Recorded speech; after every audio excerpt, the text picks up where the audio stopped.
Hi everyone, कैसे हो? मेरा नाम है प्रतीक।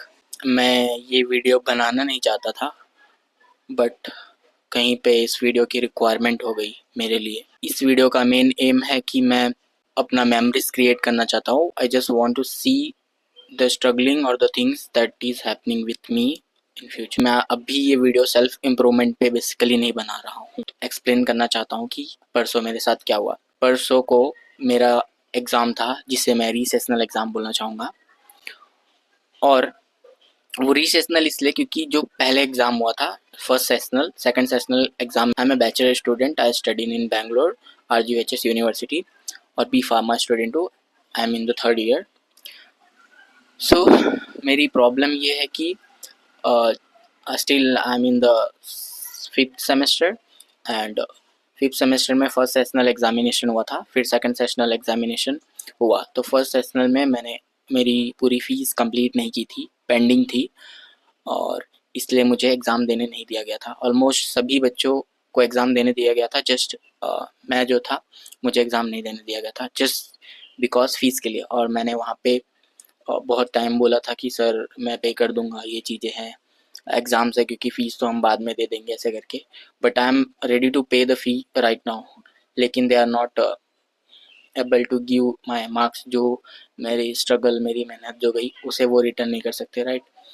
सो I don't know, maybe I am wrong, they are wrong, जो भी हो, but the thing I am just sharing for me. और मैंने अपने पापा को बताया था, उन्होंने बोला इट्स ओके, उन्होंने बात किया। फिर थोड़ा सा ये चीज़ ऐसी थी, सो उन्हें लगा कि हाँ ये चीज़ रॉन्ग है। सो इसके वजह से उन्होंने बोला एग्ज़ाम रिटर्न कंडक्ट करा देंगे, but they are asking for money for return exam. So I don't know क्या करना चाहिए। और मैं सेकेंड सेशनल देने गया कल, कल नहीं परसों के दिन मेरा एग्ज़ाम था, नहीं ऑलमोस्ट कल कल एग्ज़ाम था मेरा। और मैं एग्ज़ाम देने गया, सो मुझे अलॉट नहीं किया गया फिर से एग्ज़ाम के लिए। मैंने वहाँ पे रिक्वेस्ट की सर को भी। सर बोलते हैं तुम एवरेज मार्क्स पा जाओगे, सो इसके लिए तुम्हें एग्ज़ाम लिखने की ज़रूरत नहीं है, तुम्हें एवरेज मार्क्स मिल जाएंगे वैसे भी बिना एग्ज़ाम लिखे। एवरेज मतलब जैसे होता है ना कि एटलीस्ट विदाउट एग्ज़ाम दिए भी तुम्हें जो एग्ज़ाम मार्क्स मिलते हैं कुछ थोड़े से, विथ जो कि मैटर करते हैं भाई पास होने के लिए, और तुम्हें एक अच्छा स्कोर करने के लिए। मैं जो बेसिकली हूँ, मैं अच्छा स्कोर करना चाहता हूँ हमेशा, सो मुझे ये ज़्यादा अफेक्ट करता है मेजरली। और बाकी सबके लिए भी ज़रूरी है, बट मेरे लिए तो स्पेशली वो ज़रूरी है बहुत ज़्यादा, कि मैं इतना स्ट्रगल करूँगा, थियरी में इतना लाऊंगा, बट यहाँ पे थोड़ा कम रहेगा, तो उसके वजह से मैं बोल सकते हो रैंकिंग या लोगों के लिस्ट से थोड़ा कम हो जाऊँगा। सो this is the important thing. और वो सर ऐसे हैं कि ये लिटरेट पर्सन है जो बोले तुम्हें एवरेज मार्क्स मिल जाएंगे। मैंने पापा को बताया और उन्होंने बोला। तो कॉलेज ऐसा है, इवन लास्ट वाला जो एग्ज़ाम था, मुझे वहाँ पे कॉल करके बोला गया था कि मैं हम तुम्हें फेल कर देंगे। और मेरे पास अभी रिकॉर्डिंग भी है विच आई कांट सो, तुम्हें सुना नहीं सकता may be, but still I have that recordings. मैंने मेरे पापा को सुनाया था, जिसकी वजह से मुझे 2 सब्जेक्ट में फ़ेल होने के बाद भी उन्होंने कुछ ऐसा बोला नहीं। बेसिकली वो नहीं बोलते हैं बिकॉज़ दे अंडरस्टैंड कि मैं पहले से कैसे पढ़ता हूँ और अभी कैसे पढ़ते आया हूँ। सो या they have trust, you can say. मैंने बहुत सारे ऐसे मोमेंट दिलाए हैं जिनमें मैं अच्छा स्टूडेंट था, यू कैन से डायरेक्टली। सो अब ऐसी चीज़ें हो रही है। सो दिस इज़ द यूनिवर्सिटी और स्टडी, और बोल सकते हो एजुकेशन सिस्टम जस्ट ये सब ग्रो कर रहे हैं, जस्ट पैसे ले लेके विदाउट। उन्होंने वहाँ पे मुझे एग्ज़ाम देने से रोक दिया ताकि मैं 5000 अभी एक्स्ट्रा पे कर पाऊँ ऐसे चीज़ों के लिए, क्योंकि आई डोंट नो मैं सही बोल रहा हूँ जो भी बोल रहा हूँ, but I can't express it कि मुझे कितना बुरा लगा था एग्ज़ाम। इवन मैं पूरे दिन भर वहाँ से तुरंत आके मैं तुरंत घर पे आया। आई वॉज टू कैसे बोलूँ यार, बहुत ज़्यादा सैड था, मुझे बुरा लग रहा था। I was so nervous not at that time also. पापा से बात कर रहा था, मुझे उस टाइम भी अच्छा नहीं लग रहा था। मैंने उन्हें एक्सप्लेन कर दिया अच्छे से, पापा कुछ नहीं बोले, वो समझ गए। उन्होंने कॉल किया, पापा कॉल कर रहे हैं तो कोई कॉल भी पिक नहीं कर रहा है। ये दोनों दोनों जो स्टाफ्स है और ये जो वर्कर्स है, जो भी, कोई कॉल पिक नहीं कर रहा है।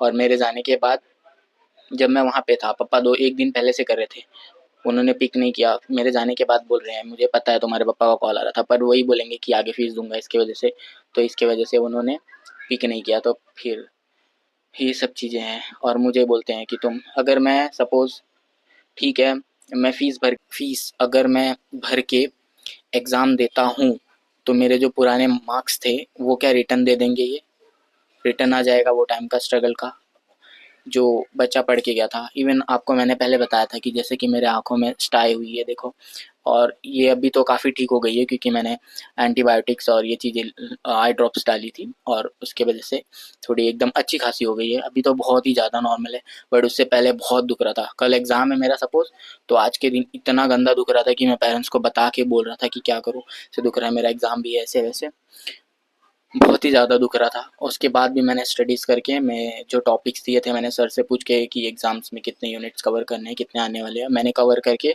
वो प्रिपेयर किया। लेकिन रात भर कैसे भी जाग के मैं 3 बजे रात तक पढ़ाई किया, उसके बाद सो गया, 6 बजे वापस उठा, फिर मेरी आँख दुख रही थी, बट फिर भी मैं एग्ज़ाम देने गया। पहली तो मुझे शर्म आ रही थी कि मैं कैसे एग्ज़ाम देने जाऊँगा, मतलब होता है ना फील साइनेस थोड़ा कि तुम्हारी आँखों में ये है, ऐसा मुझे तो पर्सनली हो रहा था। सो थोड़ा केयर करता हूँ। उसके बाद भी मैं एग्ज़ाम देने गया, बट ऐसा मेरे साथ हुआ, एग्ज़ाम नहीं देने गया, मतलब मैं बेसिकली इतना दुख रहा था कि मैं एग्ज़ाम ही नहीं देना चाहता था, समझ लो ऐसे। बट स्टिल मैंने खुद को करेज बोल सकते हो, या फिर मैंने खुद को इतना मोटिवेट किया कि नहीं एग्ज़ाम देना है मुझे। इसके लिए ये वीडियो बना रहा हूँ। मैंने चीज़ों को इधर से उधर करके एक्सप्लेन किया, बट लिटरली मेरे पास बोलने को शब्द नहीं है, कॉज वो थिंग अभी भी मेरे अंदर जा रही है। और लास्ट एग्ज़ाम में फ़ेल किए थे, वहाँ तक तो अच्छी बात थी, मतलब ठीक था, एक टाइम पे कुछ नहीं बोल सकता था मैं। फ़ेल इसलिए किया, मुझे कॉल करके फ़ेल कर दिया गया था कि हाँ तुम्हें फ़ेल करेंगे हम। Still I have that recording, मैं सुना सकता हूँ, बट यहाँ पे अभी मैं सुनाना सही नहीं समझता। जो भी चीज़ों का क्या कॉन्सिक्वेंसेस हो सकते हैं, कैसी चीज़ें, आई am just creating this video for my self. और किसी को कुछ लगता है, कुछ समझता है कि हाँ ये चीज़ें ऐसे, सो उनको भी कुछ शायद पता चलेगा, मे बी वो स्ट्रेस मैनेज कर सकते हैं, सीखेंगे चीज़ें कि हाँ ऐसी ऐसी चीज़ें लाइफ में होती है। जो अपकमिंग और जो आने वाले लोग हैं, जो स्टूडेंट्स सभी आएंगे मेरे जूनियर जैसे, से वो चीज़ें उन्हें समझ में आएंगी कि देखो चीज़ें ऐसे ऐसे होती है। सो आई डोंट नो कि मेरे कॉलेज में बाकी मुझे लगता है और भी सब जगह चीज़ें होती होंगी। मेरे पास ज़्यादा और बोलने को कुछ चीज़ें नहीं है, cause I am not feeling good for explaining these all things, but या ये सब चीज़ें हैं। सो ओवरऑल वीडियो ख़त्म करते हैं। और सबसे मेन जो इम्पोर्टेंट एडवाइस है जो मेरे जैसे लोग हैं, सो स्टे स्ट्रॉन्ग गाइस। चीज़ें हैं तुम्हें फेस करनी पड़ेंगी, जस्ट फेस, जो कि तुम्हें एक अच्छा एक्सपीरियंस देंगे और ज़रूरी है ये सब लाइफ में। सो जस्ट उन्हें फेस करो, एक्सपीरियंस लो थिंग्स के, जब तक अपने पैरों पे हम अच्छे से खड़े नहीं हो जाते। So this is the journey where we become the strongest one. अगर ये सब फेस कर रहे हो आप, सो चिंता करने या डरने की चीज़ें नहीं है, because these things are temporary, the ending is in your hands. Just be prepared, stay strong, keep working, keep suffering, keep struggling, best of the luck, and yeah so this is our education systems and studies, जहाँ पे yeah it's good, कर लेंगे सब। Thank you so much for showing, इतना ज़्यादा प्यार दिखाने के लिए। प्रीवियस एक वीडियो मेरी है, फर्स्ट टाइम वो 1.6 और 5 के समथिंग गई, शॉर्ट वीडियो ही है। सो उसके लिए मैं बहुत हैप्पी हूँ। Thank you so much for that much support. Keep watching, keep struggling, join the journey, जहाँ पे we will suffer, we will struggle, we will rise, we will grow, we will become the strongest. Thank you so much. Goodbye bye.